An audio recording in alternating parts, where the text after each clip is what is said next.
ሶፍ እንኳን ደህና መጣሽ። ወደ ህይወት ነው ወይስ ወደ ፖድካስት? ወደ ሁለቱ እንኳን ደህና መጣሽ። ወደ ህይወቴ ደህና ቆየኸኝ። ወደ ፖድካስታችን ወደ ስራው እሺ እንኳን ደህና ቆየኸኝ ቢመልስ ይመልስ ዘገየ ነው። ወደ ህይወት ግን ኦኬ 1 አመት አለፈን በትዳር አይደለ? 1 አመት ከሆነ ያህል ወር። እንዴት ነው ትዳር? ትዳር አልহামዱሊላህ። ሚስትነት ግን አንተ ጠይቀኸኝ አይከብድም ማለት?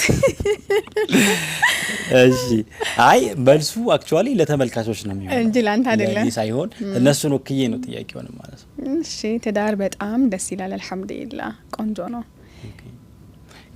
ከላጤነት ምን የተለየ ነገር አገኘሽበት? ያነጻጸርከው ነው እንዴ? ምን የተለየ ምን አንድ ማያረጋቸው ነገር አለና የተለየውን ምን እናወራው? ኦኬ ስለዚህ ትዳር በጣም ተመችቶሻል? አልহামዱሊላህ በጣም አሪፍ ነው። እንደጠበቅሽው ነው የጠበቅሽውና ትዳር ወይ አይደለም? አይደለም ምን ጠበቀሽ? ምን አጎደልኩ? አይ እሱማ ለእንዴ ስለባል ሲሆን እንኳን እንደዛ የሚባለው ለትዳር ሲሆን ግን እንደጠበቅኩት ምንም ነገር እንደጠበቅከው ላይሆን ይችላል። እንደጠበቅከው ለምሳሌ እኮ በጣም በቃ አስጨናቂ ነው ወይ እንዲ ነው ብለህ ጠብቀህ ስትገባበት ደግሞ ዘና የምትልበትም ሊሆን ይችላል። አንተ ለመመዘኛው ብቻ ታስባለህ። በጣም አሪፍ እናትም ደግሞ ሆነሻል። አልহামዱሊላህ እናትን እንደውም በጣም ፋስት መሆኑ የትዳሩ ኤክስፔክቴሽን አለ፣ ከዛ ደግሞ የእርግዝናው አለ፣ ከዛ ደግሞ እናትነት አለ። ሶስቱም በ1 አመት ውስጥ ነው የሆኑትና እርግዝናውስ እንዴት ነበር? ይሄን ጥያቄ እኔ ልጠይቅ ደስ ይላል። አዎ አንተ ልጠይቅ ይሻላል። ይሄኛው ወንድም እኮ አብሮ ያረግዛል። በርግጥ እውነት ነው፣ ባይምሯችሁ ነው የምታረግዙት። አዎ እናንተ ጋር ስላለ እንዴት ነበር እርግዝና? እናትነት እንዴት ነው ላልከኝ፣ እናትነት በጣም ደስ ይላል። እንደውም የወለድኩ ሰሞን ቢሆን ደግሞ ደስ የሚል ስቃይ ነው የምለው።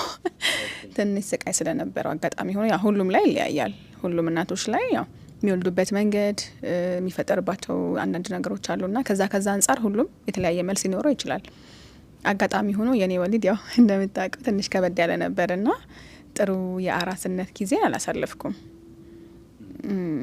ህመሞች ነበሩ ምናምንና ያው ልጁን ደግሞ ስታይ የምትደሰተው ነገር አለ፣ የምትረሳው ነገር አለ እንጂ ማያልፉ የሚመስሉ በጣም ከባድ ጊዜዎች አልፈዋል በአራስነት ወቅት ላይና ምናልባት ከኔ በላይ እንደውም አንተ ብታወራው አው በጣም የተፈተንበትም ስለሆነ እሱን ብናነሳው በጣም ደስ ይለኛል።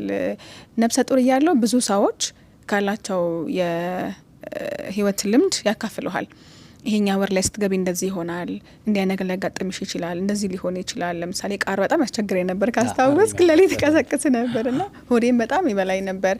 ብዙ ነገሮች አሉና እነሱን ቀድሞ ስለሚነግሩ የእርግዝናው አንዱ ክፍል እንደሆነ ታምናለህ፣ ትቀበላለህ።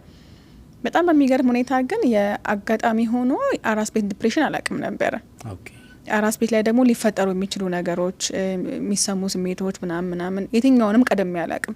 በጣም ብዙ ነገር ማቆይ የነበረው እርግዝና ላይ ነውና ልክ የሆነ ነገር እንደውም ካስታወስክ ሲፈጠር እንዲህ ነገር እኮ እርግዝና ላይ የሚፈጠረው ነገር ነው ምናምን ተባብለን ህመም እንኳን ቢሆን በዚህ መልኩ እናሳልፈው ነበርና እንትን ላይ ወሊድ ላይ ሲሆን ግን ምንም የሰማነውም ነገር የለም። እኔም ማቀው ነገር አልነበረምና ትንሽ ከባድ ነበረ። ያው ለእርግዝና ደግሞ አጠገብ ያሉ ሰዎች ይመሰክራሉ።